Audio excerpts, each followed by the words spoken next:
परमात्मा कहाँ है? परमात्मा को खोजने के लिए लोग भटक रहे हैं। कोई कहीं जा रहा है, कोई कहीं जा रहा है। कबीर साहब ने एक कहानी बताई है। एक सेठ था, उसका व्यापार बहुत अच्छा चलता था। उसके पास धन की कमी नहीं थी।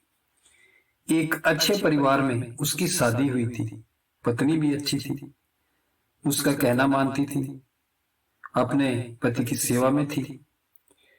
और उस सेठ को परमात्मा की कृपा से पुत्र और पुत्री भी प्राप्त हुए थे। बच्चे भी अच्छे थे, अच्छे संस्कारों वाले थे, अपने पिता के काम में सहायता भी करते थे और अपने पिता के कहने में भी रहते थे। फिर सेठ के पास अपार धन इकट्ठा हो गया। उस सेठ के पास घर परिवार सब अच्छा था, सारी सुविधाएं, नौकर चाकर सब प्राप्त थे।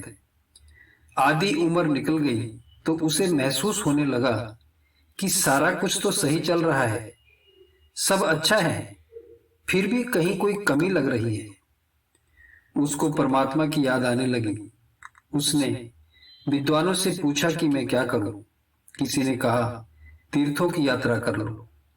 वह तीर्थ यात्रा के लिए निकल गया, गंगा स्नान किया, त्रिवेणी संगम, अन्य बहुत से तीर्थों में स्नान करके वापस आ गया। उसे कहीं भी परमात्मा की झलक न मिली, न कोई एहसास हुआ। उसने दूसरे लोगों से पूछा कि परमात्मा से मिलने के लिए मुझे क्या करना चाहिए। फिर लोगों ने बताया कि 4 धाम की यात्रा करनी चाहिए। वह 4 धाम यात्रा के लिए निकल पड़ा। 4 धाम यात्रा से भी उसको कुछ प्राप्त न हुआ। उसे लोगों ने सलाह दी कि तेरे पास धन है, मंदिर गुरुद्वारे बनवा दो तो परमात्मा का एहसास मिलेगा। उसने बहुत से मंदिर गुरुद्वारे भी बनवा दिए, मगर फिर भी शांति प्राप्त नहीं हुई।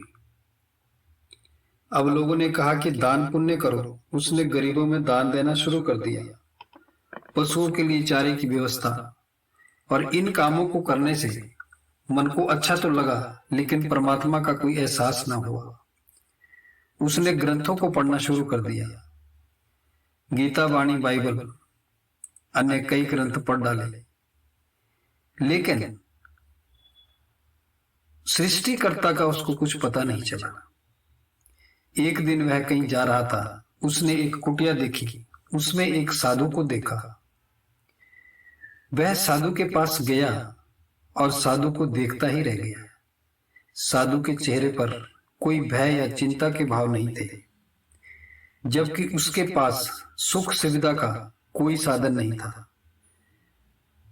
उस सेठ ने साधु से कहा, मुझे परमात्मा से मिलना है, क्या आप मिला सकते हैं? साधु ने कहा, हाँ मैं मिला सकता हूं। पहले ये बताओ, क्या तुमने परमात्मा को ढूंढने का प्रयत्न किया?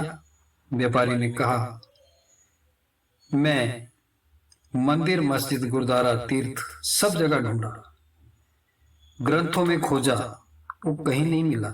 फिर साधु ने कहा कि कल 6 बजे शाम को आ जाना।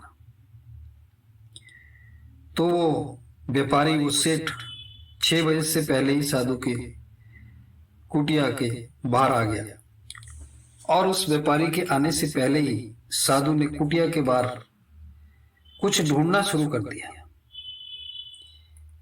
साधु ने कहा अपने शिष्य को कि तुम भी आओ, मेरी सहायता करो, मेरी अंगूठी गुम हो गई है, मैं उसे ढूंढ रहा हूं। सभी शिष्य भी अंगूठी को ढूंढने लग गए। इतनी देर में वो व्यापारी पूछता है, वो सेठ पूछता है कि आप क्या कर रहे हो, क्या ढूंढ रहे हो? और वो भी अंगूठी ढूंढने में लग गया, मगर किसी को अंगूठी नहीं मिली। काफी समय बीत जाने के बाद सेठ ने साधु से कहा कि महाराज पहले ये बताओ कि ये अंगूठी गुम कहाँ हुई है? साधु ने बताया कि कुटिया के अंदर गुम हुई थी। तो सेठ कहता है कि फिर आप बाहर क्यों ढूंढ रहे हो, फिर आप समय बर्बाद क्यों कर रहे हो? जब अंगूठी कुटिया के अंदर गुम हुई है तो कुटिया के अंदर ही मिलेगी। साधु सेठ को कुटिया में ले गया। अंगूठी कुटिया के अंदर मिल गई। व्यापारी वो अब भी कुछ ना समझा और अपना सवाल साधु के सामने रखा, मुझे परमात्मा से मिलना है। तब साधु ने कहा, मैंने तुम्हें प्रयोग करके यही तो दिखाया कि परमात्मा तुम्हारे अंदर है, तुम्हारे रोम रोम में है और तुम उसकी तलाश बाहर कर रहे हो। जैसे अंगूठी कुटिया में थी, हम बाहर ढूंढ रहे थे। जो चीज जहां है वहीं तो मिलेगी। व्यापारी को अपनी गलती का एहसास हुआ। उसने बहुत समय ऐसे ही बाहर भटकते हुए बर्बाद कर दिया था। उसकी आंखों में पश्चाताप के आंसू थे। साधु ने कहा, अब भी कुछ नहीं बिगड़ा है। जब जागो तब सवेरा। अभी से उस सृष्टिकर्ता की याद में बैठ जाओ। अपने अंदर उसकी तलाश करो, वह अवश्य मिलेगा। जो खोजता है उसको मिल जाता है। व्यापारी ने साधु के वचनों को अपने अंदर धारण कर लिया और खुद की खोज में लग गया। समय आने पर परमात्मा ने कृपा कर दी और फिर वो सेठ खुद ही परमात्मा का रूप हो गया।